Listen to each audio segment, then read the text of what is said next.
Parce que j'ai un trou de mémoire. Est-ce que vous avez passé J'accuse de Polanski? Alors on l'avait projeté pour une soirée spéciale. Ah voilà, et c'était le soir où il y a eu donc voilà, d'accord. Ils avaient prévu de passer le film ce soir-là et on les en a empêchés de le passer. Ils n'ont pas pu le passer. C'est atteinte à la liberté d'expression.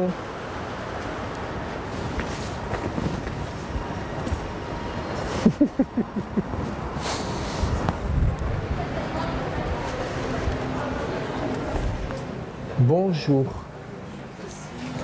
Bonjour Hervé.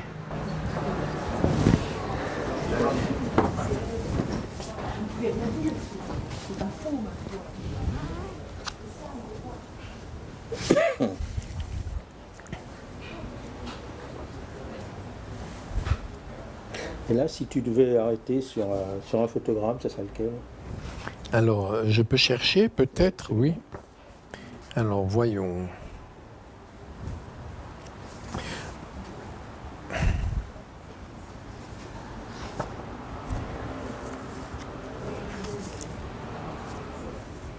Alors là, on est dans quoi? La Vénus à la fourrure, on ne le voit pas bien. Il y a le locataire, celui-ci.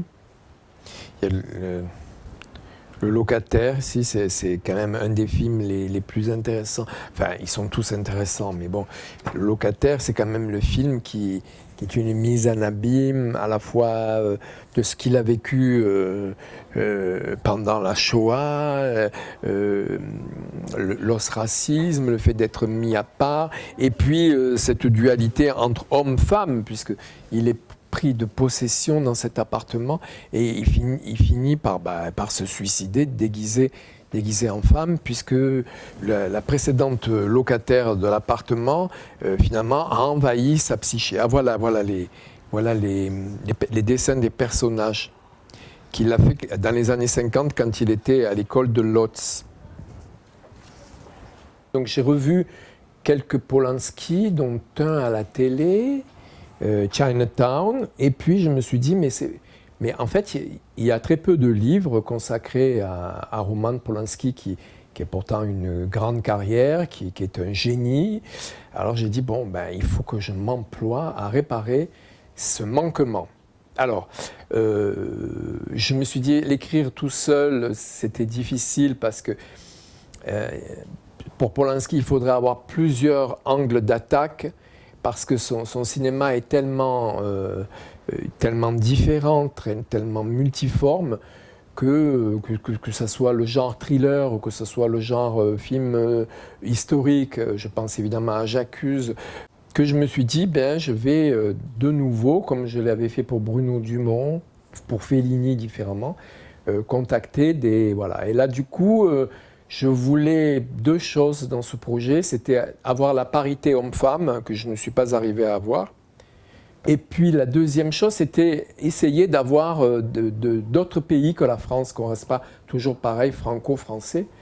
D'autant que lui, il est français, mais il travaillait beaucoup en Amérique. Il est d'origine polonaise. Donc j'ai eu un auteur qui habite au Maroc et une critique de cinéma indienne, une critique, Rita Dutta, voilà, ça je suis très content qu'elle fasse partie de ce projet, entre autres, hein. Et puis l'idée aussi c'était d'avoir des critiques, mais pas seulement. Il y a Zoé Valdez qui n'est pas critique de cinéma, qui est écrivain, il y a 2 ou 3 psychanalystes, 2 ou 3 historiens, dont Jean-Michel Ropard. Voilà, donc c'était avoir le plus d'amplitude pour un projet qui, finalement, serait un projet assez ambitieux et ça donne un livre qui, je l'espère, l'est tout autant. Voilà. Tess.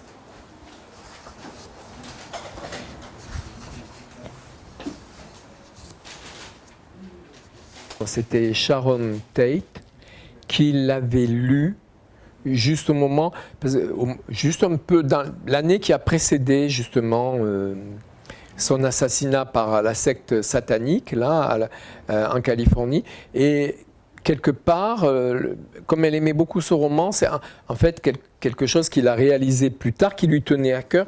C'était comme un hommage qu'il voulait rendre à Sharon Tate.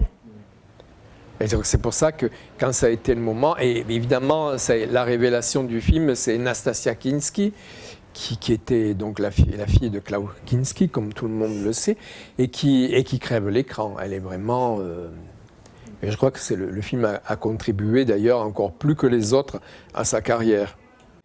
Et j'aurais aimé qu'il y ait peut-être plus d'analyses thématiques. En fait, il n'y en a que 4 dans toute cette somme.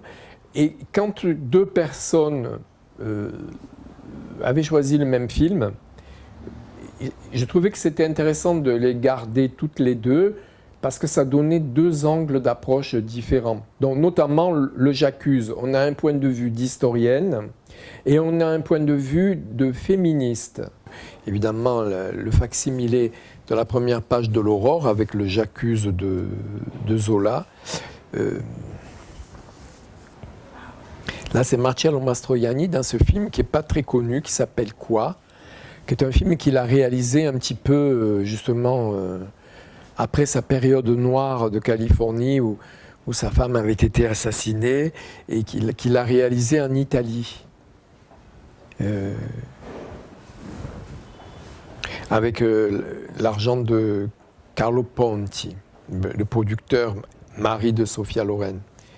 Moi, un de mes films préférés, c'est Rosemary's Baby. Quand je l'ai vu dans les années au moment de sa sortie, j'ai été complètement émerveillé par... Pour moi, c'était un mystère, ce film. Parce qu'on n'arrive pas à le classer. Ah bon, évidemment, j'avais lu également le roman dont il est tiré, mais je trouve que le film est encore plus fort que le roman, sur le mystère, sur l'enfermement et sur la folie qui menace tous les êtres humains d'ailleurs. Hein. Puis les problèmes du couple, qui manipule l'autre. C'est un film vraiment passionnant. Ce genre de livre, maintenant, avec les moyens modernes de la communication, nous ne nous rencontrons presque jamais. Tout se fait par visioconférence ou par mail. Donc, moi, je sais une chose, c'est que d'abord, j'en ai parlé à des proches. Oh, c'est une idée intéressante. Donc, moi, je me suis dit, je me réserve Tess. Pardon, qu'est-ce que je raconte? Ah, moi, Tess. Non, c'est pas moi. Pourquoi après? Mais vas-y. Non, moi, j'ai choisi Frantic. Je voulais à tout prix avoir Frantic. Et puis après, il y a d'autres textes, évidemment le texte introductif. Après, je voulais parler du Polanski, adapteur d'œuvres littéraires. Voilà, donc c'est les 3 textes que j'ai écrits.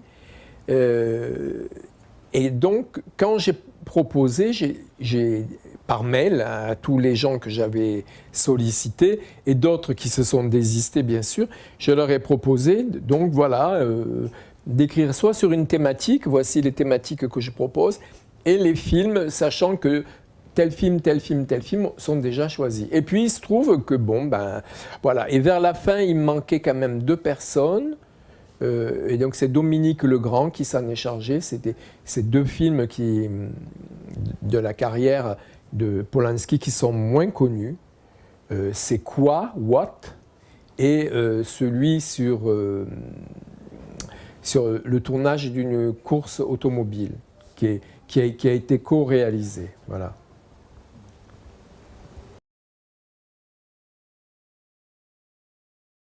Il y a aussi d'ailleurs, même si c'est cabinet des curiosités, il y a aussi les storyboards dessinés par Polanski lui-même, que ce soit au centre avec les photogrammes, ou que ce soit par exemple au début de l'article, il y a quelques photogrammes de Macbeth, qu'il avait réalisé pour Macbeth.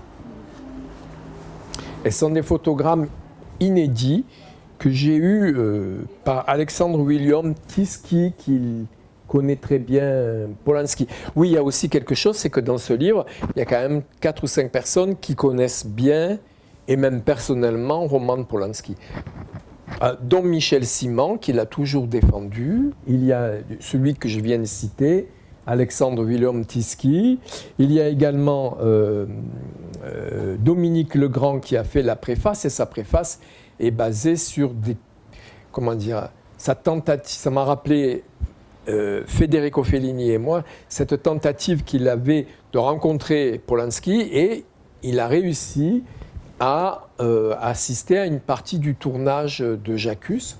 Et il y a également un long entretien avec son assistante personnelle, Malgosia Abramovska.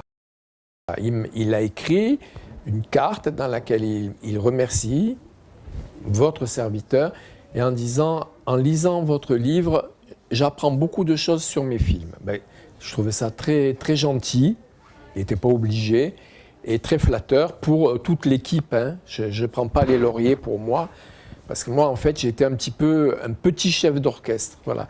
Mais c'est le talent de tous ces gens, et le talent de Polanski, bien sûr, que je voulais honorer dans cet ouvrage.